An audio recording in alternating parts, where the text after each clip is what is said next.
समर्थ. सुप्रभात. हिंदू जागृती न्यास आणि श्री घंटाळी देवी संस्थान यांच्या प्रभातेमनी या कार्यक्रमात डॉक्टर अश्विनी बापटचा सस्नेह नमस्कार.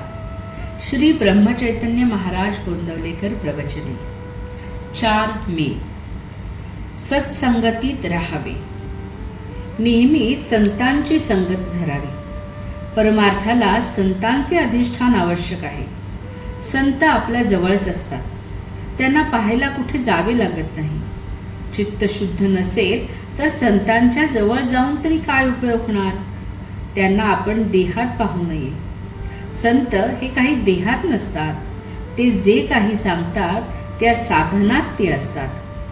आपले विषय लालसा सोडल्याशिवाय त्यांची भेट होणे शक्य नाही. संताकडे एखादा चोर गेला तर त्याला त्याची खरी भेट होईल का. तो ज्या हेतूने जातो त्या हेतूने त्याला फार तर तिथे चोरी करता येईल, परंतु संतांपासून जे खरे मिळवायचे ते साधेल का. आपण जर चित्त शुद्ध करून गेलो तर आपल्याला त्यांची भेट होते आणि भेट झाल्यावर जे त्रिभुवनातही मिळणार नाही ते संत देतात. एक जण एका संताकडे नेहमी दर्शनाला येत असे. तिथे इतर मंडळी पुष्कळ असत, पण तो कुणाशीही बोलत नसे.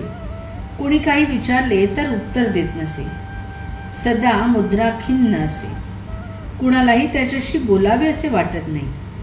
असे काही दिवस गेले. पुढे एक दिवशी ते सद्गुरू म्हणाले, माझा तो वेडा कुठे आहे. तो आज का आला नाही. हे त्याने ऐकताच तो आनंदाने उड्या मारू लागला आणि जो तिथून गेला तो पुन्हा आलाच नाही. तो कशाला येईल. गुरुने एकदा आपल्याला आपले म्हणावे हेच शिष्याला मिळवायचे असते. ते त्या गृहस्थाने ओळखले आणि म्हणून त्याचे काम झाले. गुरु तुम्हाला तुम्ही माझे झाला असे म्हणत असताना सुद्धा तुम्ही ते ओळखत नाही. कारण तुम्ही विषय बरोबर घेऊन आलेले असता आणि विषयाची प्राप्ती व्हावी असा हेतू मनात असतो. या उलट गुरु तुम्हाला निवृत्ती देतात. निवृत्ती दिल्यावर विषयाची प्राप्ती व्हावी ही आठवणच जाते. जसे तहान लागल्यावर पाणी हवेसे वाटते, पण तेच पाणी पोटभर प्यायल्यावर नकोसे वाटते, म्हणजे त्याची निवृत्ती होते. आपला यावर आज फारसा विश्वास बसायचा नाही, पण हा विश्वास बसायला भगवंताचे नामस्मरण केले पाहिजे. नामाने ते कार्य होते, म्हणून नामस्मरण करीत जावे. नामाने काळजी वाटणे नाहीसे होते आणि मग तळमळही आपोआप जाते. मन आपल्याला विषयाचा आहेर करीत असताना आपण त्याला नामाचा आहेर करावा. आपण आपल्या अंतःकरणाला नामाची धग लावावी. त्याने अंतःकरण उकळेल की दोष वर येतील. ते काढून टाकले की अंतःकरण शुद्ध होईल. शुद्ध अंतःकरण ठेवून नाम घेतले तर भगवंताच्या कृपेचा अनुभव येईल. नामानेच अंतरंग शुद्ध बनते. नामानेच मन अंतरात प्रवेश करून स्थिर बनते. बोधवचन.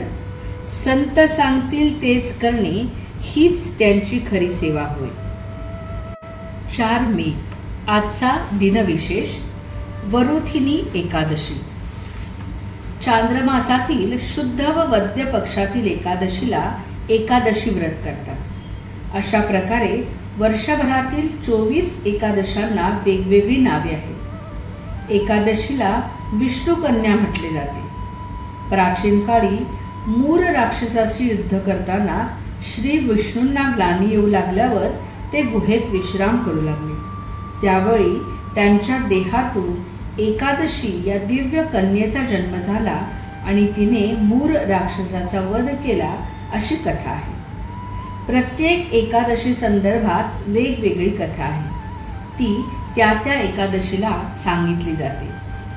स्मार्त आणि भागवत असे एकादशीचे 2 प्रकार आहेत. एकादशीच्या सूर्योदयापूर्वीच्या 96 मिनिटात जर दशमी असेल आणि सूर्योदयापूर्वी दशमी संपली तर दशमीचा व सूर्योदयानंतर संपली तर एकादशीचा क्षय होतो. अशा वेळी द्वादशीच्या दिवशी भागवत व आदल्या दिवशी स्मार्त एकादशी आहे असे म्हणतात. साधारणपणे एकादशीच्या दिवशी प्रातःकाली श्री लक्ष्मीसह विष्णूंचे पूजन करावे, नामस्मरण घ्यावे, संपूर्ण दिवस उपवास करावा, विष्णू सहस्रनाम म्हणावे. घंटाळी मंदिरामध्ये सकाळी 10:30 ते 12:30 या वेळामध्ये संपूर्ण गीता पाठ होतो. संध्याकाळी 5 ते 6 या वेळामध्ये विष्णू सहस्रनाम म्हटले जाते आणि रात्री 8 ते 9 या वेळामध्ये संपूर्ण हरिपाठ म्हटला जातो. भाविकांनी या सगळ्याचा अवश्य लाभ घ्यावा. संपूर्ण मे महिना आपण घंटाळी मंदिरामध्ये पंडित जगन्नाथ विरचित गंगालहरी स्तोत्र शिकवणार आहोत.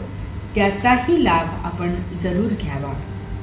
मंडळी, रामरायाचे आणि श्री घंटाळी देवीचे आशीर्वाद आपल्या कुटुंबावर अक्षय राहोत.